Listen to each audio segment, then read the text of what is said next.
បាទជំរាបសួរបងប្អូនទាំងអស់គ្នាថ្ងៃនេះខ្ញុំមកលេងភ្នំតាម៉ៅទៀតហើយ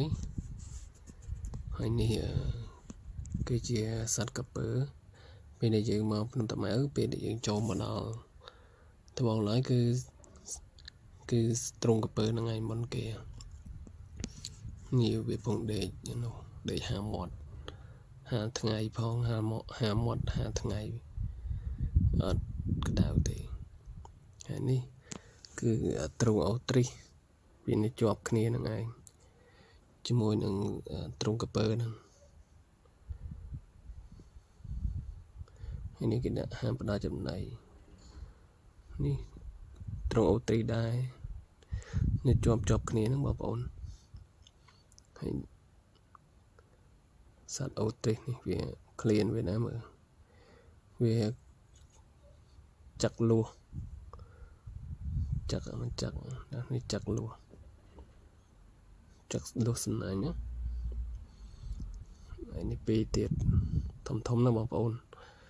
ជីបើយើងជីបានសត្វហ្នឹងហើយសត្វហ្នឹងរៀមជើងមានតែពីរទេបងប្អូនមើលធំមានតែពីរទេអានេះចេញពីអូទ្រីសមកគឺមិនបានចូលថតសួនសត្វផ្សេងទេ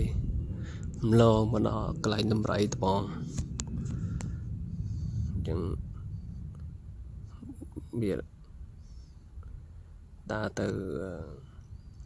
នឹងទៅតើបានមើលខាងដើរកិច្ចបាត់ហើយអូមកវិញហើយនេះអូគេហាមាត់ចឹងសង្ហាមាត់ខាំដែកប្រហែលជាលមាស់មាត់ក៏មិនដឹងបានខាំចឹងម្រៃអស់នេះសិតតែអាយុច្រើនណាបងប្អូនប៉ុនខ្ញុំមិនដឹងថាវាអាយុប្រហែលដែរតែតាមមើលសាច់ឈាមដូច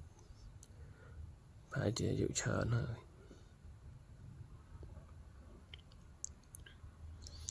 នេះមកដល់កន្លែងអូនលំផាតម្ដងអូនលំផាតហើយមួយរៀងធំនោះឈ្មោះច័ន្ទណា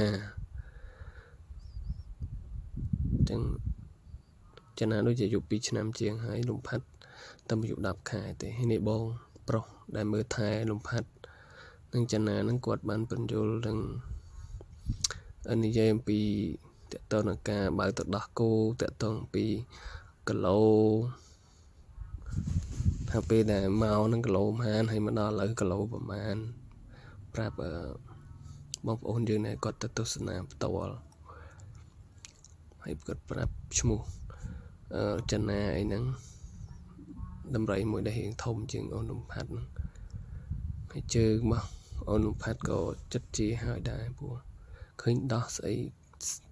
ទំនាប់រុំស្កត់រុំជើងហ្នឹងបានហើយតែគាត់ថាមិនតន់ជាស្រួលនោះគេ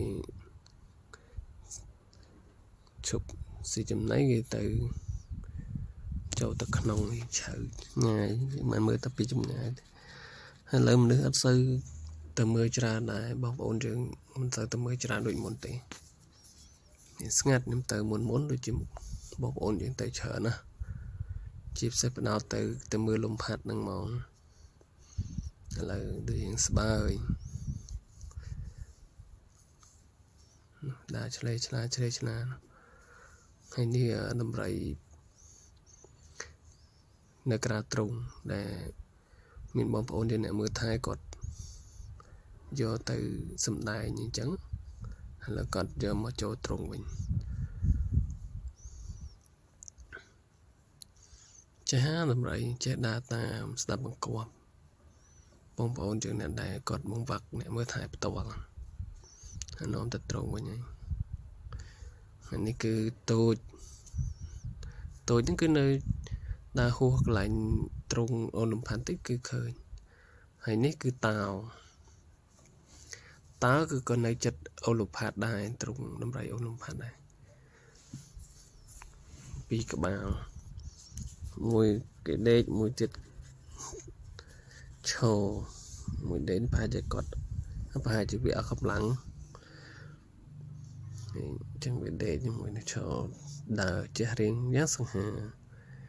ធំណាស់បងប្អូនអើយយើងអាចមើលប្រៀបធៀបមួយមនុស្សយើងឈរនៅគៀនបាននេះតោមកកន្លែងទៀតដែលស្ថិតនៅចិត្តនឹងទ្រង់របស់ខ្លាឃ្មុំបងប្អូនអ្នកទៅលេងភ្នំតាម៉ៅស្គាល់ហើយទ្រង់ខ្លាឃ្មុំអញ្ចឹងនេះជាប់គ្នាហ្នឹងគឺមានទ្រង់តោមួយដែរ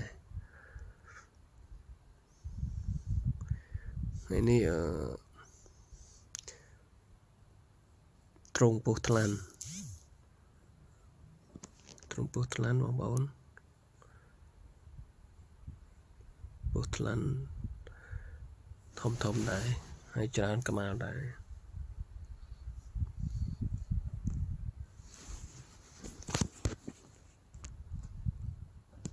នេះក៏វែនបងប្អូនមើលមិនចាំឃើញខ្លះនៅក្នុងទឹកខ្លះវានៅក្នុងទឹកហើយវាដកកោននោះឆ្ងាត់នេះទ្រង់សត្វស្លាប់តើគេដាក់ឲ្យហើទៅណាទេសត្វស្លាប់នេះគេដាក់ពត់សំណាញ់ពីលើនេះចំណៃវាគឺកូនត្រីទូច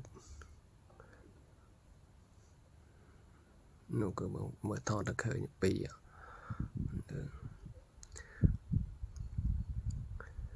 នេះសត្វហើយវីដេអូក៏មានតែប៉ុណ្្នឹងដែរបងប្អូនអញ្ចឹងអរគុណដែលបានទស្សនាជម្រាបលាបាយបាយ